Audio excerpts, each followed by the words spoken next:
Panaghoy, Kabanata 4. Kupas na ang kinang ng ginto, nagkalat sa lansangan ang mga bato ng templo, ang mga ipinagmamalaking kabinataan ng Jerusalem ay kasing halaga ng lantay na ginto. Ngunit ngayon ay para na lamang putik na hinugisan ng magpapalayok. Kahit mga asong gubat ay nagpapasuso ng kanilang mga tuta. Subalit ang aking bayan ay naging malupit gaya ng mga ostrich sa kanilang mga inakay. Namamatay sa gutom ang mga batang pasusuhin, namamalimos sa mga bata, ngunit walang magbigay ng pagkain. Ang mga taong dati sagana sa pagkain, dahil sa gutom ay namatay na rin. Ang dating mayayaman ay naghahalungkat, umaasang sa basurahan ay may mabubulat-lat. Ang pagpaparusa sa aking bayan ay higit pa sa sinapit ng Sodoma na sa isang kisapmatay winasak ng Diyos. Dati, ang aming mga pinuno ay matuwid at sindalisay ng yelo. Sila'y matipuno, malakas at malusog. Ngayoy, mukha nila'y sinitim ng alkitran. Kanilang mga bangkay sa Jerusalem ay naghambalang. Nangulubot na ang kanilang balat, parang kahoy na natuyo ang kanilang mga buto. Mabuting di hamak ang masawi ka sa digmaan, kaysa naman sa gutom, ikaw ay mamatay. At dahil walang makain, labis kang nanghina. Kalaging-laging ang naging bunga ng kapahamakang sinapit ng aking bayan. Upang ang ina ay may makain, kanilang supling ang siyang isinaing. Ibinuhos ni Yahweh ang kanyang matinding puot.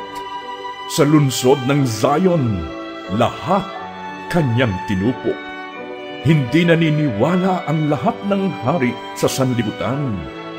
Niyang kanilang mga nasasakupan na mapapasok ng kaaway ang lungsod ng Jerusalem. Ngunit ito'y naganap dahil sa kasalanan ng mga propeta at sa kasamaan ng mga pari na nagpapatay sa mga walang sala. Ang mga pinunoy parang bulag na palaboy-laboy sa lansangan at natitigmak ng dugo, kaya walang mga has lumapit sa kanila. Lumayo kayo, kayong marurumi, huwag kayong lalapit sa amin, sabi ng mga tao, kaya't sila'y naging pugantet, palaboy-laboy.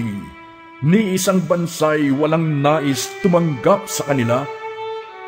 Hindi na sila pinahalagahan ni Yahweh, kaya sila'y pinangalat niya.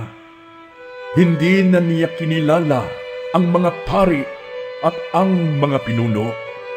Nanlabo na ang aming paningin sa paghihintay sa tulong na hindi na dumating. Naghintay kami sa isang bansang wala namang may tulong. Ang kaaway ay laging nakabantay, kaya't hindi kami makalabas sa lansangan. Nabibilang na ang aming mga araw, malapit na ang aming wakas. Ang mga humahabol sa amin ay higit na mabilis kaysa mga agila sa himpapawid. Tinugis nila kami sa mga kabundukan, maging sa ilang ay inaabangan.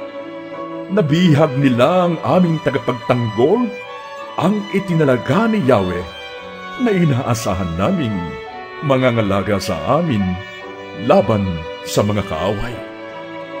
Magalak ka at matuwa, bayan ng Edom at Uz. Subalit ang kapahamakang ito'y inyo ring mararanasan.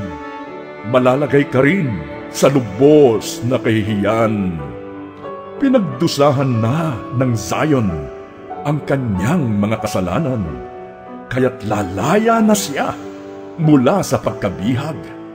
Ngunit paparusahan ni Yahweh ang Edom dahil sa kanyang kalikuan at ibubunyag ang kanyang mga kasalanan.